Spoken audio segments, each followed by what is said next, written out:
The morning sun stretched its golden fingers through the dusty windows of Quickmart Express, a small grocery store sitting quietly at the corner of Jefferson Street. Inside, the air smelled faintly of coffee and detergent, the faint hum of a refrigerator filling the space. It was one of those ordinary Mondays where people dragged themselves through the aisles, barely noticing the people behind the counter who made their day easier.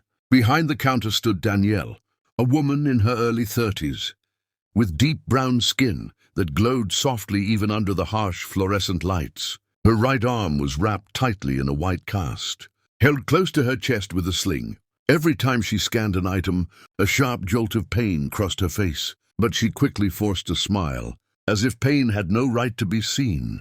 "Good morning, sir," she said softly, scanning a loaf of bread and a carton of milk. "Would you like a bag with that?" The customer didn't even look at her. He grunted, tossed a few coins onto the counter, and walked away. Danielle sighed, exhaling the weight of invisible exhaustion.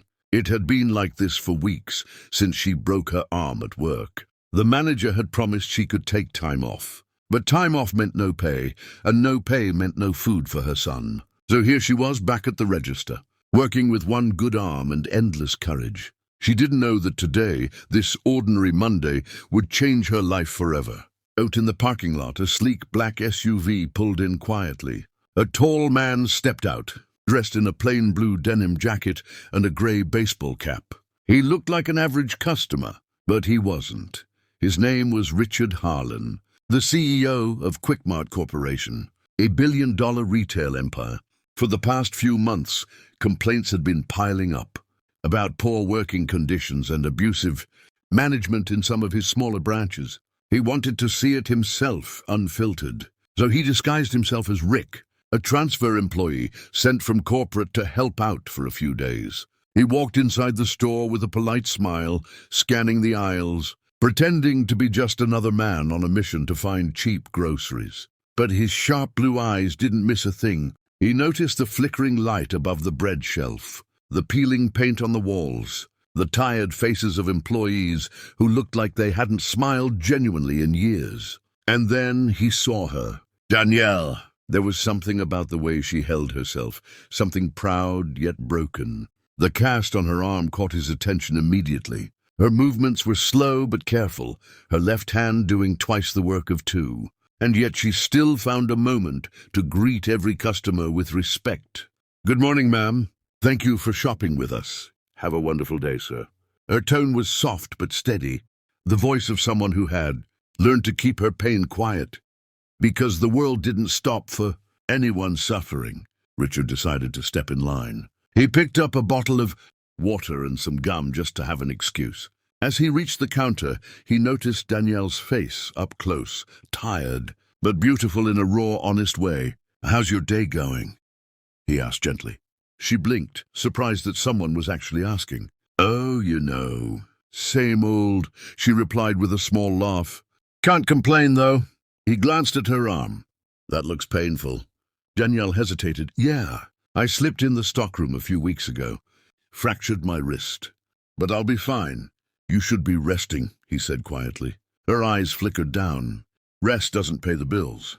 Something in that answer hit Richard harder than he expected. He watched her struggle to lift a heavy box of bottled drinks onto the counter, her face tightening in pain. Before he could step in, a loud, sharp voice cut through the air. "Danielle, you still not done with that display?" It was Mr. Grady, the store manager, a big man with a permanent frown and a habit of speaking like every sentence was an insult. He stomped toward them, glaring at Danielle as though she had committed a crime. I'm sorry, Mr. Grady," she stammered. "I'm just finishing this customer." "I don't care what you're finishing. You've been moving like a snail all morning. Maybe that arm's your excuse, but I've got a store to run." The customers turned to look, Danielle's face flushed with embarrassment, her voice trembling as she said, "I'm doing my best, sir." "Well, your best isn't cutting it. You want to keep this job?" "Pick up the pace!" Richard clenched his jaw. Every instinct told him to speak up, but he had to stay undercover. Still, his expression hardened, and he made a mental note. This manager has no idea who he's yelling at. As Grady stormed off, Danielle wiped her eyes quickly and forced a smile again. "I'm so sorry about that," she murmured to Richard. He shook his head softly. "You have nothing to apologize for." But inside he was furious. That evening, as the store quieted down, Richard stayed late under the guise of helping with stock. He watched Danielle cleaning the aisles with one hand, the mop slipping every few seconds. She winced each time her cast bumped into something. He approached her. "You shouldn't be doing that," he said. She looked up and smiled wearily. "You're sweet, but if I don't do it, no one will. Mr. Grady doesn't like when things are left undone. Still with your arm?" "I've been through worse," she laughed softly. But there was sadness behind it. "I just keep reminding myself that it's temporary. Things will get better." "Do you have family?" he asked. "Just my son. He's 8. Smartest kid you'll ever meet." Her face lit up for the first time. "Wants to be an engineer one day. I promised him I'd save up for his school trip next month." "That's a big promise," Richard said with a smile. "Yeah," she whispered. "That's why I can't stop working." Something twisted inside him. Here was a woman breaking herself just to hold on to a dream for her child.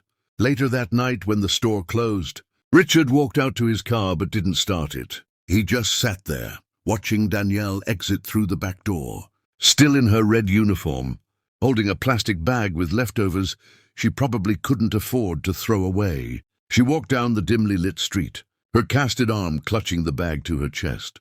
He noticed her pause beside a small, flickering bus stop light. The wind picked up, and for a brief moment, she looked up at the night sky, as if asking the stars for strength. "Who are you really, Danielle?" he murmured to himself.